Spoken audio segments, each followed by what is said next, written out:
हुडा जी 9 साल में ये विकास हुआ है, ये दिखाई पड़ता है या अभी भी आंखें बंद है? कि इस वाक्य को बोलते रहें कि हम आएंगे तो होटल खत्म कर देंगे, हम आएंगे तो परिवार पहचान पत्र खत्म कर देंगे। भारतीय जनता पार्टी ने हरियाणा प्रदेश में चुनावी बिगुल बजा दिया है। सीएम सिटी करनाल में हरियाणा सरकार के 9 वर्ष पूरे होने के उपलक्ष्य में अंत्योदय महासम्मेलन का आयोजन किया गया, जहां बतौर मुख्य अतिथि पहुंचे केंद्रीय गृह मंत्री अमित शाह की मौजूदगी में भाजपा ने अपनी ताकत का प्रदर्शन किया। भाजपा ने अंत्योदय महासम्मेलन में मुख्यमंत्री मनोहर लाल के अलावा पार्टी के तमाम मंत्री, सांसद और विधायकों समेत नव नियुक्ति भाजपा प्रदेशाध्यक्ष नायब सैनी भी पहुंचे और इस दौरान रिमोट का बटन दबाकर अमित शाह ने हरियाणा की जनता को 5 अंत्योदय योजनाओं की सौगात दी। इस अंत्योदय सम्मेलन में आए हुए प्यारे भाइयों, बहनों, माताओं और मेरे जिगर के टुकड़े जैसे युवा मित्रों को मेरा नमस्कार। सबसे पहले मैं हरियाणा की इस पावन धरती को प्रणाम करना चाहता हूं और आज तो मैं करनाल आया हूं।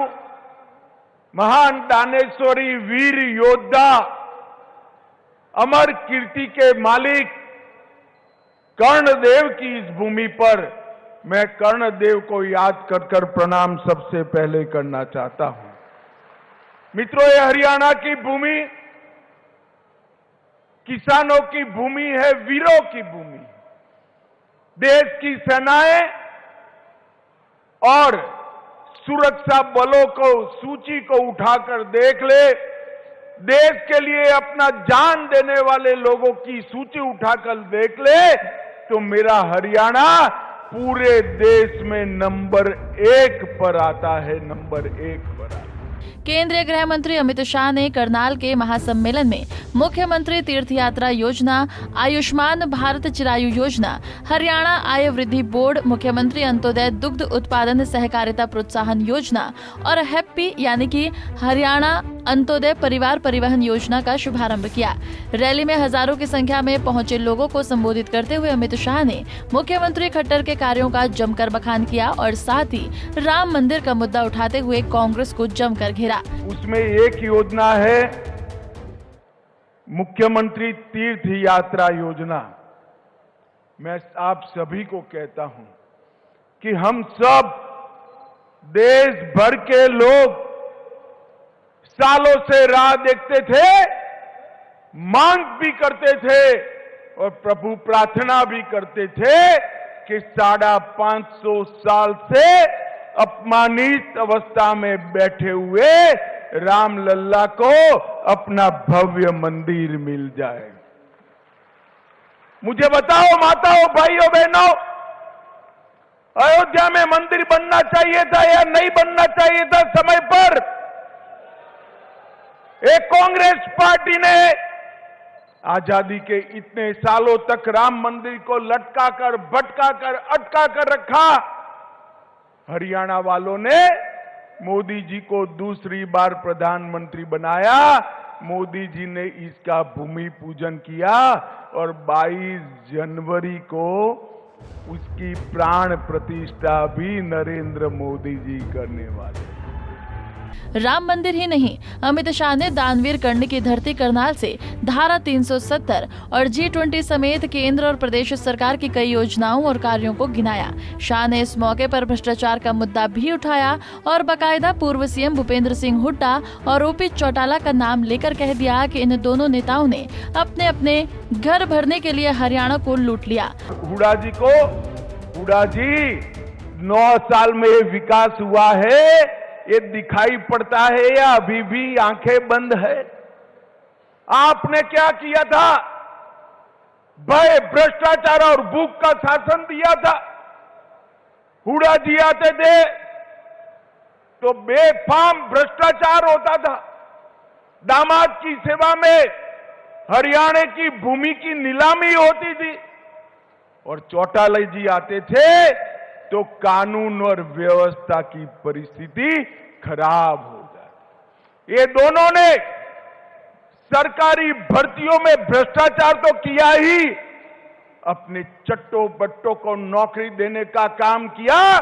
भारतीय जनता पार्टी की मनोहर सरकार ने जिसका मेरिट है उसके घर पर इसको नियुक्ति पत्र देकर एक काणे पैसे के बगैर नौकरी देने का काम भारतीय जनता पार्टी की सरकार ने। एक आता था तो अपने जिले का विकास करता था, दूसरा आता था तो अपने जिले का विकास करता था, मगर भारतीय जनता पार्टी ने पूरे हरियाणा का विकास करने का काम भारतीय जनता पार्टी ने किया है।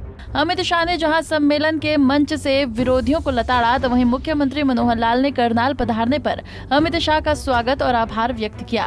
सीएम खट्टर ने कहा कि आज का दिन कई प्रकार से विशेष है। बीते दिन 1 नवंबर को हरियाणा का 98वां स्थापना दिवस था, जबकि 26 अक्टूबर को हरियाणा सरकार ने भी अपने 9 वर्ष पूरे कर लिए हैं। मुख्यमंत्री ने कहा कि इन 9 वर्षों में हमारी सरकार ने पंक्ति में खड़े अंतिम व्यक्ति, गरीब, मजदूर, किसान और छोटे व्यापारी समेत सभी वर्गों के कल्याण की कई योजनाएं चलाई हैं। आज का ये दिन कई प्रकार से विशेष है। एक तो कल ही 1 नवंबर को हमारे हरियाणा का 58वां स्थापना दिवस था। उस उपलक्ष्य में आज के इस कार्यक्रम को देखें अथवा हरियाणा सरकार में हम लोगों ने भारतीय जनता पार्टी की सरकार के नाते से अभी 26 अक्टूबर को 9 वर्ष पूर्ण किए हैं।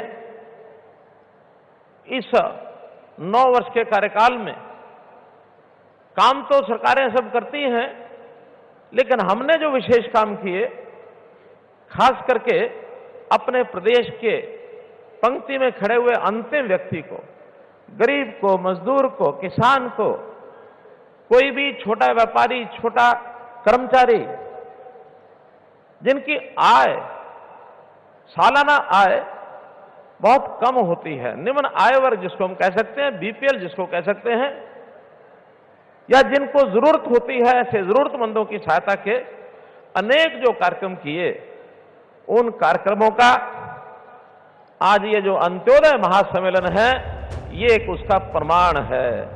अपने संबोधन में मुख्यमंत्री खट्टर ने प्रधानमंत्री मोदी और गृह मंत्री अमित शाह की तारीफ में जमकर पुल बांधे। सीएम ने कहा कि देश के गृह मंत्री के तौर पर अमित शाह ने धारा 370 को हटाकर देश की जनता को सरदार पटेल की याद दिलाई, जबकि बतौर पार्टी अध्यक्ष के रूप में भी अमित शाह ने देश भर में भाजपा का जो ताना बाना बुना, उससे भाजपा को देश की सबसे मजबूत पार्टी और दुनिया की सबसे बड़ी पार्टी बना दिया। इतना ही नहीं, सीएम मनोहर लाल ने इस मौके पर सामाजिक सुरक्षा पेंशन में भी 250 रुपए की बढ़ोतरी का ऐलान करते हुए 1 जनवरी से 3000 रुपए पेंशन देने की घोषणा भी की। कि अभी जैसे योजनाओं में हम पता है कि लगभग 30 लाख लोगों को हम मासिक पेंशन 2750 रुपया दे रहे हैं। उसमें वृद्धावस्था पेंशन है, उसमें विधवा बहनों को पेंशन मिलती है, उसमें दिव्यांग बंधुओं को पेंशन मिलती है, कुछ और जो परमानेंट स्थायी बीमारी के नाते से कुछ लाचार लोग हैं उनको मिलती है, 27.5 रुपए मिलती है। हमने अपने घोषणा पत्र के लगभग 95% वायदे पूरे कर दिए हैं। एक 5% जो बचे हैं इस वर्ष के अब शुरू हुआ है, अगला पूरा वर्ष हमारे पास है। लेकिन एक बड़ी घोषणा जो हमने वादा किया हुआ है कि हम इस पेंशन को 2000 से 3000 करेंगे। 250 रुपया बचा है। 1 जनवरी से ये योजना 3000 रुपया इन बंदों को मिलेगी, ऐसी ये घोषणा मैं करता हूं। गरीब कल्याण की योजनाओं को गिनाते गिनाते मुख्यमंत्री मनोहर लाल ने पोर्टल का भी जिक्र किया और हुड्डा समेत पोर्टल को बंद करने का वादा करने वाले तमाम विरोधी नेताओं को जमकर आड़े हाथों लिया। सीएम ने कहा कि मैं उन नेताओं को शुभकामनाएं देता हूं जो पोर्टल बंद करने का वादा कर रहे हैं। इन नेताओं को मैं कहना चाहता हूं कि पोर्टल के खिलाफ इसी तरह बयान देते रहिए, चुनाव में जनता सुपड़ा साफ कर देगी। जो बार बार हमको कहते हैं कि आपने ये जो आईटी टेक्नोलॉजी, ये जो पोर्टल बना दिया, परिवार पहचान पत्र बना दिया, हम आएंगे तो खत्म कर देंगे, मैं उनको शुभकामना देता हूं कि इस वाक्य को बोलते रहें कि हम आएंगे तो पोर्टल खत्म कर देंगे, हम आएंगे तो परिवार पहचान पत्र खत्म कर देंगे। जितना ज्यादा बोलेंगे उतना जनता को इस बात का पता है कि हमको जो योजनाएं, सेवाएं, लाभ मिल रहे हैं ये केवल इस पोर्टल से मिल रहे हैं, केवल इस परिवार पहचान पत्र से मिल रहे हैं। बोलते रहेंगे तो अपने आप दुनिया पोर्टल और परिवार पहचान पत्र तो क्या खत्म करेंगे, लोग उनको खत्म कर देंगे जो ऐसा बोल रहे हैं। मुख्यमंत्री मनोहर लाल ने अंत्योदय महासम्मेलन के मंच से गरीबी के मुद्दे पर कांग्रेस को खूब खरी खोटी सुनाई। उन्होंने कहा कि कांग्रेस ने हमेशा गरीबी हटाओ का नारा दिया, कभी 4 सूत्रीय कार्यक्रम, कभी 20 सूत्रीय कार्यक्रम चलाए, लेकिन सच्चाई ये थी कि कांग्रेस के नेता गरीबों के साथ 420 का खेल खेल रहे थे, जिनके बहकावों में अब जनता नहीं आने वाली। बता दें कि करनाल की इस रैली में मुख्यमंत्री खट्टर ने 2 नई छुट्टियों का भी ऐलान किया। उन्होंने कहा कि आगामी 2024 के लोकसभा और विधानसभा चुनाव के दिन हरियाणा में छुट्टी रहेगी। करनाल से bureau report, Punjab Kesari TV. हमसे जुड़े रहने के लिए हमारे YouTube चैनल को सब्सक्राइब करें और नई वीडियो की नोटिफिकेशन के लिए बेल आइकॉन को दबाएं।